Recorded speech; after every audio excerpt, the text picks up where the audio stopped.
సర్కార్ కొలువుల కోసం చూస్తున్న వాళ్ళకు పండగనే ఉన్నది పండ్రి. ఈ అలర్ట్ నుంచి ఎస్ఐ పోస్టులకు ఆన్లైన్లో దరఖాస్తు పెట్టుకోవచ్చట. అచ్చ నెల దాకున్నది. మీరైతే ముందుగానే చేసుకోండి, మళ్ళీ టైం మీదకి వచ్చినాక బాధ అవుతుంది. సరేనా? హెడ్లైన్స్ చూడండి.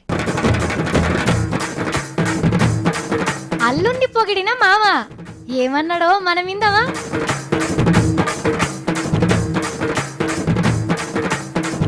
తప్పించుకునే ఉపాయంలో సీనన్న ఇంకొక్కల్ని గుంజితే చాలన్నా.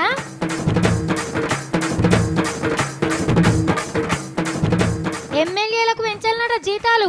తెరువుండ్రి ఇంకో 2 బ్యాంకు ఖాతాలు. సినిమా మీటింగ్ కి సత్తి తయార్. మీకు ఎట్లా నచ్చితే అట్లనే అపార్థం చేసుకొని కానీ పెద్దపల్లి సినిమాలో నేనే హీరోగా యాక్షనింగ్ చేస్తా. మీ మార్కులన్నీ నా మీదనే వేయండి. కల్తీలు దొరకబడుతున్న సుజాత.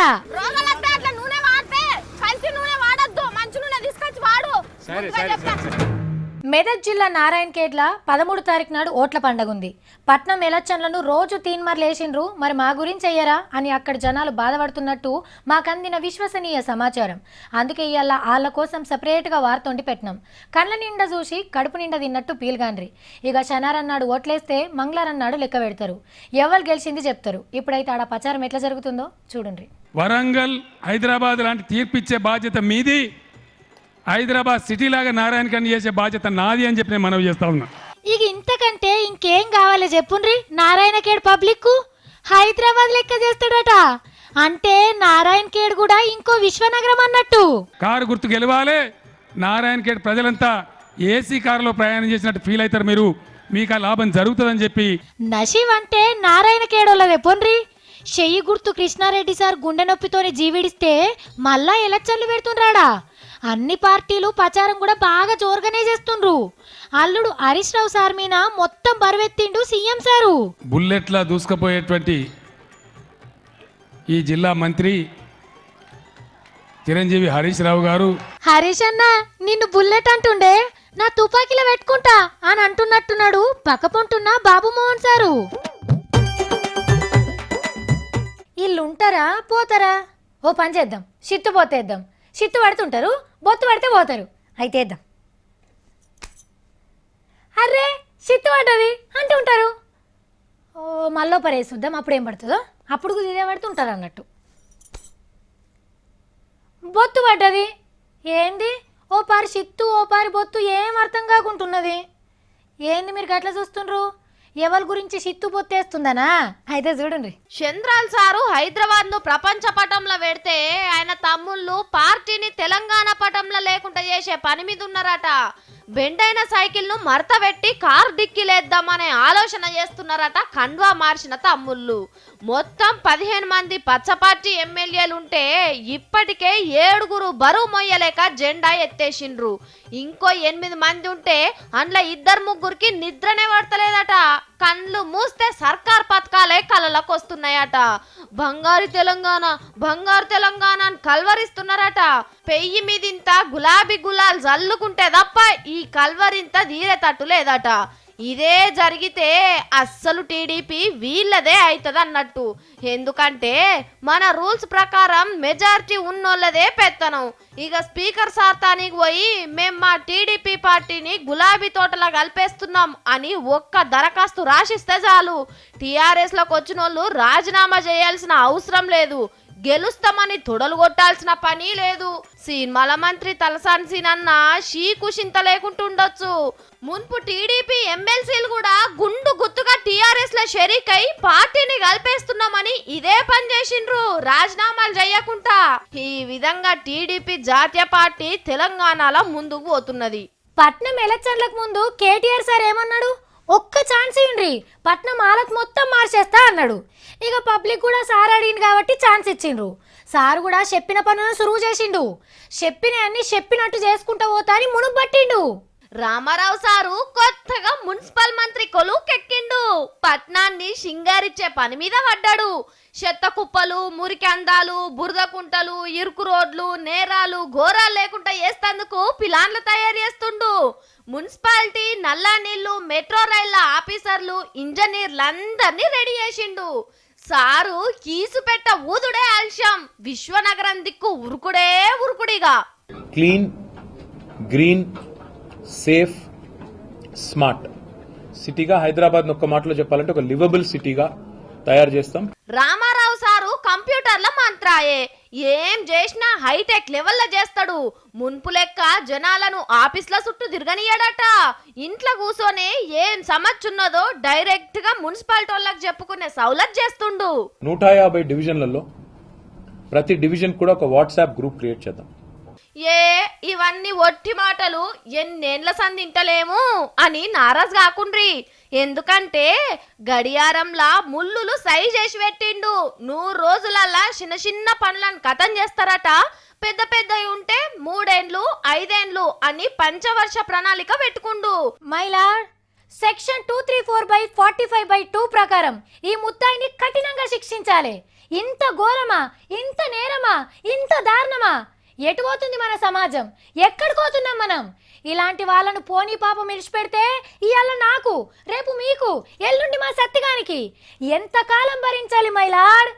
ఏంది సావిత్రి ఏదో రెచ్చిపోతుంది, ఇంతకు ఎవలా ముద్దాయి అని అనుకుంటుండ్రా?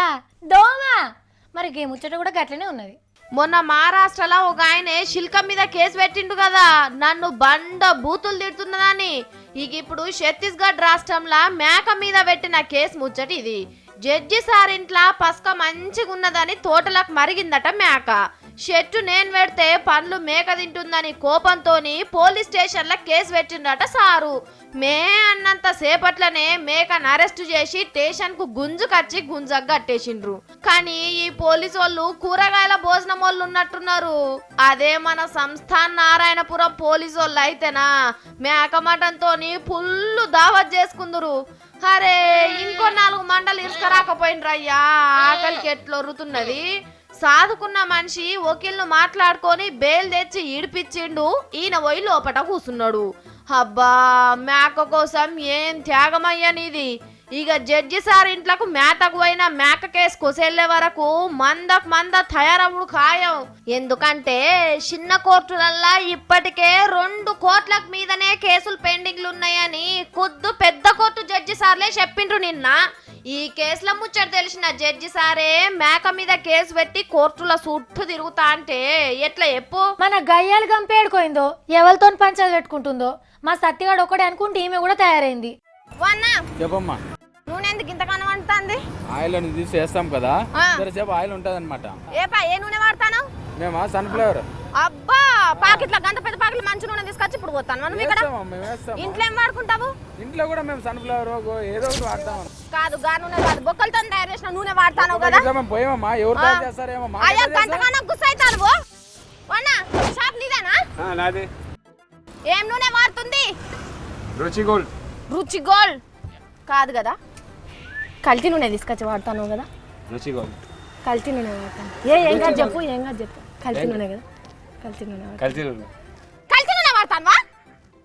ముద్దుగా చెప్తాను మళ్ళీ కల్తీ నూనె అని చిన్నగా అడగంగానే. గదే జనాలందరూ మంచిగా అలవాటు పడ్డారు. నీ సమోసాలకు, నీ గుడ్లకు, నీ మిరపకాయలకు అని కల్తీ వాడతాను. మంచి నూనె వాడు. కల్తీ నూనె మళ్ళీ కల్తీ నూనె అని ముద్దుగా చెప్తాను. అమ్మా మిరపకాయలు ఎత్తానువా? అవునమ్మా. ఈ పిండి ఎక్కడిది? మార్వాడి షాపులో. దుకాణంలో పట్టుకొచ్చినవా? కాదు, నువ్వు శనగపప్పు తీసుకొని పట్టుకోవచ్చు కదా, దుకాణంలో నుంచి ఎందుకు పట్టుకొచ్చినావు? అక్కడ ఒరిజినల్ దొరుకుతుందమ్మా. ఒరిజినల్ కాదమ్మా, అన్నిట్లో లట్టు పొట్టేసి మొత్తం కల్తీ చేస్తాళ్ళు. ఏ కల్తీ లేదు, ఒరిజినల్. మాకు క్వాలిటీ ఉంది, తిని చూడు కావాలితే నువ్వు కూడా. తిని చూస్తా, తర్వాత తిని చూస్తా. కానీ అమ్మ చట్నీకి ఇట్లా చేస్తాను కదా, పల్లీలు మక్కిపోయిన పల్లీలతో చేస్తానువా?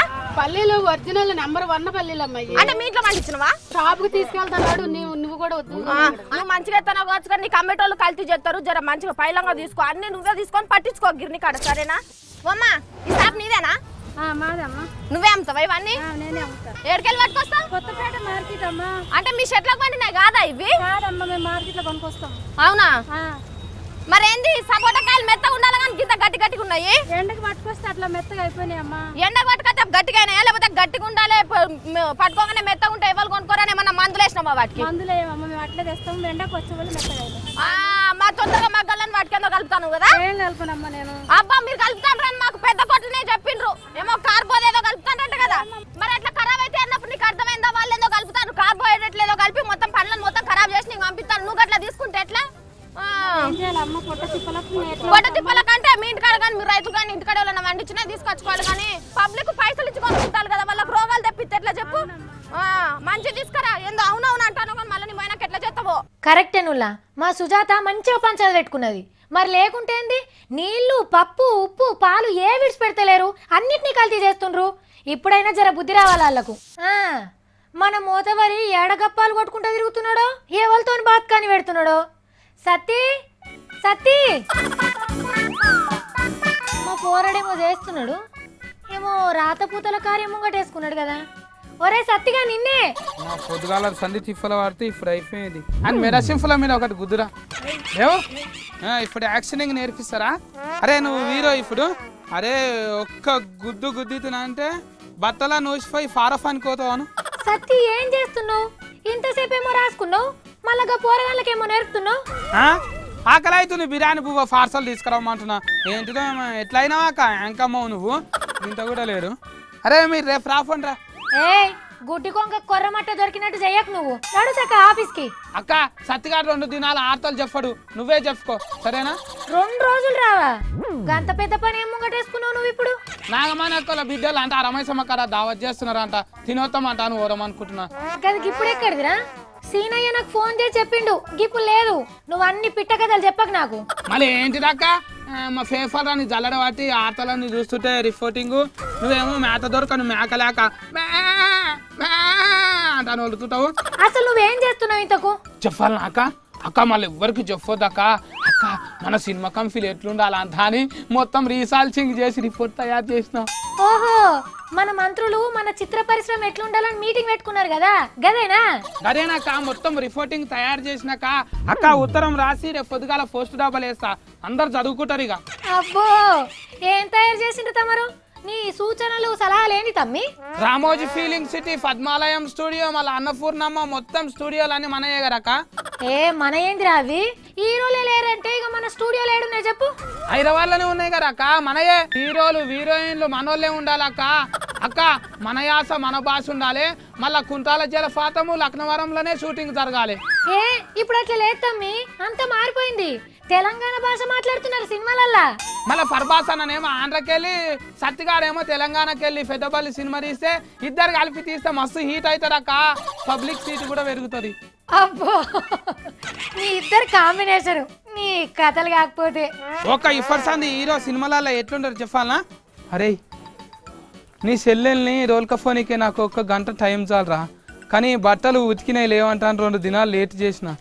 ఇంతలో ఫట్కే గట్టిగా అయినావా నువ్వు? ఏమనుకుంటున్నావురా అక్క? అప్పుడు గుండెగారు ఏమంటాడు ఎరకనా? ఏమండి మా సెల్లెల్ని ఎత్తుకుపోతారా? ఎందుకండి? చాకు తీసుకొని ఫోటోలో ఫోటో చేస్తానండి, మర్యాదగా ఊరుకోండి. బట్టలు కూడా ఉతుక్కోవడానికి రాదండి, మీరు ఏం చేసుకుంటారండి అని అంటారు అక్క. ఇట్లుండాలి తెలంగాణ యాస అంతే. అక్క ఎట్లున్నాయి అక్క నా డిమాండ్లు? ఏమో అనుకున్న తమ్మి, నీ డిమాండ్లు మస్తున్నాయి. సార్లు అందరు చూసిండు నీ డిమాండ్లను. ఇక రేపు పొద్దుగాల వాళ్ళు మాట్లాడుకుంటారు, నువ్వైతే రా ఆఫీస్కి. నా రిపోర్టింగ్ మొత్తం విన్నారా? మీకు ఎట్లా నచ్చితే అట్లనే అపార్థం చేసుకొని కానీ పెద్దపల్లి సినిమాలో నేనే హీరోగా యాక్షనింగ్ చేస్తా, మీ మార్కులన్నీ నా మీదనే వేయండి. ఓ సార్లు, మా సత్తిగడు పెట్టిన డిమాండ్లను ఓ పారి ఆలోచన చెయ్యండ్రి. తెలంగాణలను తెర మీదకి తీసుకురాండ్రి. మన బతుకు మన జీవితం ఉన్న సినిమాలు వచ్చేటట్టు జరంత చేయండి సార్లు. సర్కారు కొలువులు చేసేటోళ్ళు, ఆర్టీసీ అన్నలు, అంగన్వాడీ అక్కలు, ఇంకెవరు, సఫాయి కార్మికులు, ఇంకెవరు ఉన్నారబ్బా? అరే మర్చిపోయినా, అవుట్ సోర్సింగ్లో పనిచేస్తున్నోళ్ళు. ఇగో వీళ్ళందరికీ జీతాలు పెంచింది సర్కార్. సర్కార్ అంటే ఎవరు? సీఎం సారు, మంత్రులు, ఎమ్మెల్యేలు, ఎమ్మెల్సీలు. ఈ లీడర్లు అందరు కలిసి ఎవరెవరికి ఎంత జీతాలు పెంచాలనో అంతా పెంచిండ్రు. మరి అందరికి పెంచుడు కానీ మాకేం పెంచుకోవద్దా అని అనిపిస్తలేదా? ఎంత లీడర్లు అయితే మాత్రం వాళ్ళకి ఏడికెళ్ళి వస్తాయి పైసలు, జీతాలు వస్తేనే కదా. మన ఎమ్మెల్యేలు కూడా తలకాయ ఎత్తుకొని బతికే రోజులు రాబోతున్నాయుల్లా. అనుకున్నవి అన్నీ అనుకున్నట్టు అమలైతే నెల పేరు మీద ఓ 3-4 లక్షల జీతం ఎత్తుతారు. ధనిక రాష్ట్రంలో ఎమ్మెల్యేలు అనే పేరు పెద్దరికంతోని చిన్నగా తిప్పలుంటాయా? ఎటు పోయినా ఎనుకో 2 కార్లు ముంగటో 2 కార్ల పటాలంతోని బయలుదేరుతారు. రానువోను ఖర్చులు, ఛాయలు, టిఫిన్లు, భోజనాలు. ఇక నడుమ సార్ అనే వాళ్ళన్న సాయానికి వస్తే మన లెక్క 10వ పరికిస్తే కుదరదాయే. ఇప్పుడు వస్తున్న 95,000 జీతంతోని ఇల్లు సంసారాలు ఎల్లదీయలేక తనలాడుతున్నారట. పెద్దరికానికి పోయి కొందరు అప్పులు కూడా చేస్తుండ్రట పాపం. ఏడ ఎట్లున్నా ఈ విషయంలో మాత్రం అన్ని పార్టీల ఎమ్మెల్యేలు ఎమ్మెల్సీలు కలిసి జేఏసీ పెట్టిండ్రట జీతాల కోసం. ఇక లాభం లేదని సీఎం సార్ని కలిసి గోసంతెలా పోసుకున్నారట. ఆఖరికి ఢిల్లీలో షీపూర్ ఎమ్మెల్యేలు కూడా మాకంటే ఎక్కువ జీతం ఎత్తుతున్నారు అని బాధపడుతుంటే సీఎం సార్ ఊకుంచిండట. ముందే సార్ది బొక్కల్లేని చెయ్యి, అడగక ముందే ఏం కావాలో అరుచుకొని అన్నీ ఇచ్చే మనిషి. ఇక మీరు నోరు తెరిచి అడిగితే కాదు లేదు అని అంటాడా. మీరు అడిగిన దానికంటే ఎక్కువ జీతమే పెంచుతుండొచ్చు, కానీ జీతాలు పెంచినాక గవేవో పర్సంటేజీలు అని ఉంటాయట కదా సార్లు, గవ్వైతే ముట్టకుండ్రి. మనము మన ఆడకట్టుకున్న కిరణం దుకాణంలా ఉద్దర ఖాతా పెట్టి అటెంకెగ్గొడితే ఆ లూకుంటారా? తిన్నాయి కక్కేదాకా ఇడిచిపెట్టారు, రూపాయి కాంచెలు వసూలు చేస్తారు, ఇంటి మీదకి వచ్చి ఉట్టికి ఇజ్జత్ తీసిపోతారు. మరి ఇట్లా అందరు ఎగ్గొట్టుకుంటూ పోతే అలా దందా ఎట్లా నడవాలి? 3 రోజులకే మూత పడుతుంది. కానీ గీలేంద్రా నాయన, కోట్లు ముంచిన నోట్లకెళ్ళి మాట నేల్తలేదు, మీదికెళ్ళి మళ్ళీ ముంచిన వాళ్ళకే లాభం చేస్తుండ్రు. బ్యాంకుల ముత్తాత రిజర్వ్ బ్యాంక్ వాళ్ళు ఎంత దయగల మహారాజులులా. ₹1 కాదు, ₹2 కాదు, 1,14,000 కోట్ల రూపాయల బాకీ పద్దులు రద్దు చేసిండ్రులా. అరే ఇక మేము బ్యాంకులో తీసుకున్న లోన్లన్నీ మాఫీ అయినట్టేనా అని సంకలు గుద్దుకోకుర్రి. వాళ్ళు మాఫీ చేసింది మన సొంటోళ్ళయి కాదు, కోట్లు తీసుకొని ఎగ్గొచ్చిన మొండి బాకీలోళ్ళయి. మరి పేదోళ్ళు అప్పు కట్టకపోతే ఇంటి మీదకి వచ్చి తలుపులు వీక్కపోతారు, కానీ పెద్దోళ్ళు బాకీలు ఎగ్గొడితే పీకదందుకు వాళ్ళ ఇంట్లోకి ఒక్కటే తలుపు ఉంటుందా, ఒక్కటే ఇల్లు ఉంటుందా? మళ్ళా గంటకో దేశం తిరిగే మహారాజులే. ఏం బీకొస్తుంది చెప్పుర్రి. అందుకే వాళ్ళ అప్పు ఖాతాలు వీకి కాయిదాలన్నీ చింపేసిరట. ఒక ఆయన ఉత్తరం రాస్తే జవాబు చెప్పాలనే చట్టం కింద దరఖాస్తు చేస్తే పోయి ముచ్చట బయటపడ్డది. సర్కారు గంతగనం దయదలిసినగా పెద్ద పేదోళ్ళు ఎవరో జరంత చెప్పరా అంటే మాఫీ చేసిన అప్పుల లెక్కలు ఉన్నాయట, కానీ అప్పు చేసిన వాళ్ళ పేర్లు లేవన్నారట. అంటే చూడుర్రి వాళ్ళు ఇజ్జత్ పోకుండా ఎంత కాపాడుతున్నారో. మరి ఈ దేశంలో న్యాయం అందరికీ సమానమే, కానీ పైసలున్నోళ్ళకు జరంత ఎక్కువ కాదా? మనం చూసిన కాడికి జంతువులల్లా పెద్దదేది ఏది? ఏనుగు. ఓ ఇంత ఎత్తుంటది. ఇక ఏనుగు బలం గురించి వేరే చెప్పాలనా? మరి వీటిని మనం చూడాలంటే ఏ జూ పార్కో లేకుంటే పెద్ద పెద్ద గుళ్ళకాన్నే కనిపిస్తాయి. కానీ ఒక ఊర్లోకి వచ్చి పబ్లిక్తో ఆడుకున్నాయి, ఇండ్లను పిట్టగుళ్ళ లెక్కనే ఊలగొట్టినాయి. అరే రే నాయను, గింతంత లేదేనుగు ఇండ్లకి వచ్చింది. ఓ రయ్యలు ఏం చూస్తున్నారా నాయనలు, ఒక్క తొక్కు దొక్కేనా అంటే పేగులేలి చేస్తారు. అగ చూడుర్రి ఎంత రాజరికంగా పోతున్నదో. తాకుడు తాకితే రేకులు ఎంజిన్ ఆకులు లెక్కనే రాలిపోతున్నాయి. పశ్చిమ బంగ రాష్ట్రంలోకి ఇట్లా అడవి నిడిచి ఇండ్లకి వచ్చింది ఏనుగు. అగో అడవి శాఖ ఆఫీసర్లు జీవులేసుకొని వచ్చి మత సూదులు ఇవ్వాలని చూసినా అది దొరికితేనా? ఎటు దలిగితాటు గుడిసెలు గూలగొట్టుకుంటా షెట్లు వీక్కుంటా పోతాంటే ఈ జనం చూడు రెట్లేకబడుతున్నారో. గోడల కానుంచి పొట్టు చేసి ఇడిచిపెడుతున్నది చూస్తున్నారు కదా. అరే ఇంకా ఊరికొస్తున్నారు కదా. ఓ అయ్యలు, అది ఒక్కసారి వెనకకు మర్యానా సీమల్లో నలిపినట్టే నలిపేసిపోతుంది. ఎవరింటారు కానీ అడవులను మనం ఖరాబు చేసుకుంటా పోతా అంటే అడవి జీవులన్నీ మన మీద పడి ఆగమాగం చేస్తున్నాయి. మొన్న పులులు, ఇప్పుడు ఏనుగులు. రేపు ఇంకా ఎటువంటి రోజులు వస్తాయో ఏమో పోర్రి. అల్లుండి పొగిడిన మామ ఏమన్నాడో మనం విందామా?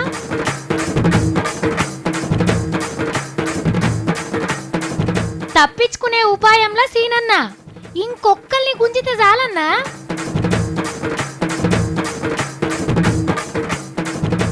ఎమ్మెల్యేలకు పెంచాలన్నట జీతాలు, తెరువుండ్రి ఇంకో 2 బ్యాంకు ఖాతాలు. సినిమా మీటింగ్ కి సత్తి తయార్. మీకు ఎట్లా నచ్చితే అట్లనే అపార్థం చేసుకొని, కానీ పెద్దపల్లి సినిమాలో నేనే హీరోగా యాక్షనింగ్ చేస్తా, మీ మార్కులన్నీ నా మీదనే వేయండి. కల్తీలు దొరకబడుతున్న సుజాత. రోగాలంటే అట్లా నూనె వాడితే కల్తీ నూనె వాడద్దు, మంచి నూనె తీసుకొచ్చి వాడు.